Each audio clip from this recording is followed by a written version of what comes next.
नमस्कार। आज मैं पितृपक्ष में पितरों के लिए स्वधा स्तोत्र सुनाऊंगी। जो 13 श्लोक है,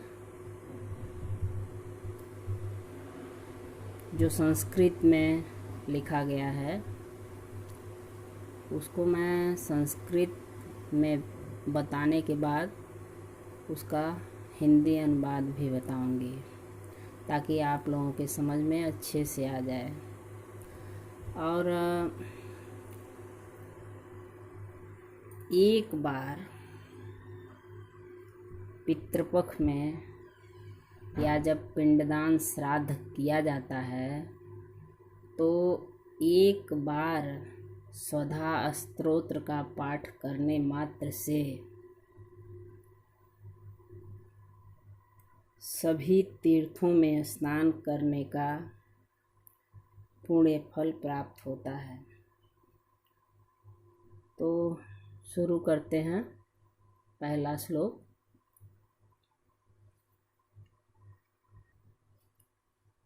स्वधोच्चारण मात्रेण तीर्थस्नायी भवेन्नरः मुच्यते सर्वपापेभ्यो वाजपेय फलम लभेत। अर्थात ब्रह्मा जी बोले, स्वधा शब्द के उच्चारण से मानव तीर्थ स्नायी हो जाता है। वह संपूर्ण पापों से मुक्त होकर वाजपेय यज्ञ के फल का अधिकारी हो जाता है। दूसरा श्लोक है। स्वधा स्वधा स्वधेत्ययं यदि वरत्रयम् अस्मरेत् श्राद्धस्य फलो मानोक्ति कालस्य तर्पणेस्य च। अर्थात स्वधा स्वधा स्वधा इस प्रकार यदि 3 बार स्मरण किया जाए तो श्राद्ध काल और तर्पण के फल मानव को प्राप्त हो जाते हैं। तीसरा श्लोक है। श्राद्ध काले स्वधा स्तोत्रम यह शृणोति समाहित लभेच्छा द्वस्तानं च पुण्यमेव न संशयः। अर्थात श्राद्ध के अवसर पर जो पुरुष सावधान होकर श्रद्धा देवी के स्तोत्र का श्रवण करता है, वह 100 श्राद्धों का पुण्य पा लेता है। इसमें तनिक भी संशय नहीं है। चौथा श्लोक है। स्वधा स्वधा स्वधेत्येव त्रिसन्ध्यं यः पठेन्नरः प्रियां विनीतां सह लभेत् साध्वीं पुत्रं गुणान्वितम्। अर्थात जो मानव स्वधा स्वधा इस पवित्र नाम का त्रिकाल संध्या समय पाठ करता है, उसे विनीत पतिव्रता एवं प्रिय पत्नी प्राप्त होती है तथा सद्गुण संपन्न पुत्र भी प्राप्त होता है। 5वां श्लोक है। पितॄणां प्राणतुल्या त्वं द्विज जीवन रूपिणी श्रद्धाधिष्ठात्री देवी च श्रद्धादीनां फलप्रदाम्। अर्थात देवी तुम पितरों के लिए प्राण तुल्य और ब्राह्मणों के लिए जीवन स्वरूपिणी हो। तुम्हें श्राद्ध की अधिष्ठात्री देवी कहा गया है। तुम्हारी ही कृपा से श्राद्ध और तर्पण आदि के फल मानव को मिलते हैं। अब छठा श्लोक है।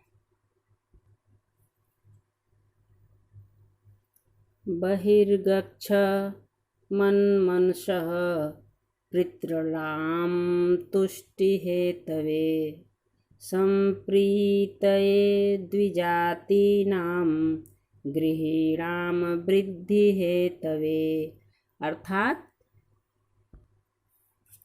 तुम पितरों की तुष्टि, द्विजातियों की प्रीति तथा गृहस्थों की अभिवृद्धि के लिए मुझ ब्रह्मा के मन से निकलकर बाहर आओ।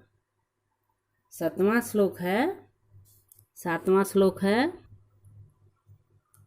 नित्या त्वं नित्यस्वरूपासि गुणरूपासि सुब्रते आविर्भाव स्थिरो भावः सृष्टौ च प्रलये तव। अर्थात सुब्रते तुम नित्य हो, तुम्हारा विग्रह नित्य और गुणमय है। तुम सृष्टि के समय प्रकट होती हो और प्रलय काल में तुम्हारा तिरोभाव हो जाता है।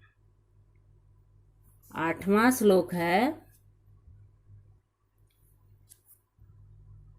ओम स्वस्तिश्च नमः स्वधा स्वाहा त्वं दक्षिणा तथा निरूपिता चतुर्वेदश्च प्रस्ताश्चस्य कर्मिणाम्। अर्थात तुम ओम नमः स्वस्ति स्वाहा स्वधा एवं दक्षिणा हो। चारों वेदों द्वारा तुम्हारे इन छहों स्वरूपों का निरूपण किया है। कर्मकांडी लोगों में इन छहों की मान्यता है। 9वां श्लोक है। पुरासिस्त्वं स्वधा गोपी गोलोके राधिका सखी धृत्रासि स्वधात्मानं कृतं तेन स्वधा स्मृताम्। अर्थात हे देवी, तुम पहले गोलोक में स्वधा नाम की गोपी थी और राधिका की सखी थी। भगवान कृष्ण ने अपने वक्षस्थल पर तुम्हें धारण किया, इसी कारण तुम स्वधा नाम से जानी गई। 10वां श्लोक है। इत्येव मुक्त्वां स ब्रह्मा ब्रह्मलोके च संसदि तस्थौ च सहसा सद्यः स्वधा सा विर्भुवः। अर्थात इस प्रकार देवी स्वधा की महिमा गाकर ब्रह्मा जी अपनी सभा में विराजमान हो गए। इतने में सहसा भगवती स्वधा उनके सामने प्रकट हो गई। तब पितामह ने उन कमल नयनी देवी को पितरों के प्रति समर्पण कर दिया।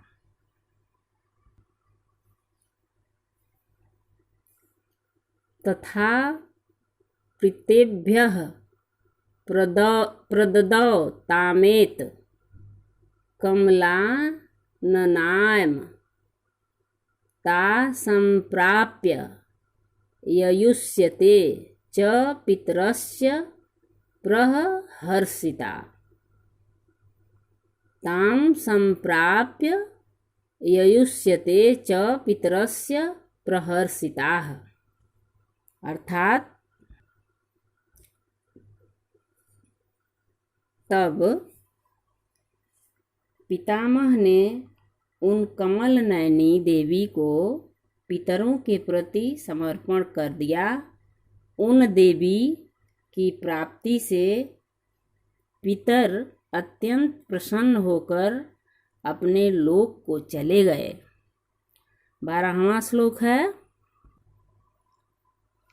तथा पितृभ्यः प्रददौ तामेव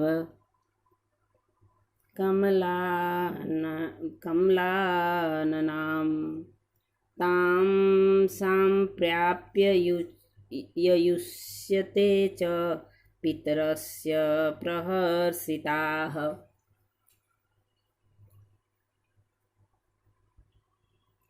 12वां श्लोक है, स्वधा स्तोत्रमिदं पुण्यं यः शृणोति समाहितः स स्नातः सर्वतीर्थेषु वेदपाठफलं लभेत। अर्थात श्री ब्रह्मवैवर्त महापुराणे प्रकृतिखंडे ब्रह्माकृतं स्वधा स्तोत्र संपूर्णम। ओम ब्रह्मदेवाय नमः। अब अर्थात यह भगवती स्वधा का पुनीत स्तोत्र है। जो मानव समाहित चित्त से इस स्तोत्र का श्रवण करता है उसने मानो संपूर्ण तीर्थों में स्नान कर लिया और वह वेद पाठ का फल प्राप्त कर लेता है। ऐसा यह दिव्य स्तोत्र है। इसे पितृपक्ष में प्रतिदिन पाठ करना चाहिए। अगर पाठ करने मात्र से आप सभी के पितृ देव प्रसन्न हो जाएं तो इसे अवश्य करना चाहिए। अगर आप संस्कृत श्लोक में पाठ नहीं कर सकते हैं तो हिंदी का ही पाठ करना चाहिए। आपके पाठ करने से आपके पितर संतुष्ट एवं खुश होकर आशीर्वाद देंगे। अगर आप पाठ करने में कठिनाई हो रही हो तो इसे नित्य सुबह नहा धोकर ध्यान से सुनना चाहिए और अपने पितरों से आशीर्वाद मांगना चाहिए। हे पितृदेव, मेरा वंश आगे बढ़े, हम सभी लोग सुखी एवं स्वस्थ रहें। आप मेरी गलतियों को क्षमा करना और आप संतुष्ट होकर अपने लोक को जाइए। धन्यवाद। मेरा पूरा वीडियो देखने के लिए आप सभी का धन्यवाद। मेरे वीडियो को लाइक, शेयर और सब्सक्राइब अवश्य करिएगा। आगे दूसरी वीडियो को लेकर हम उपस्थित होंगे। जय हिंद, जय भारत।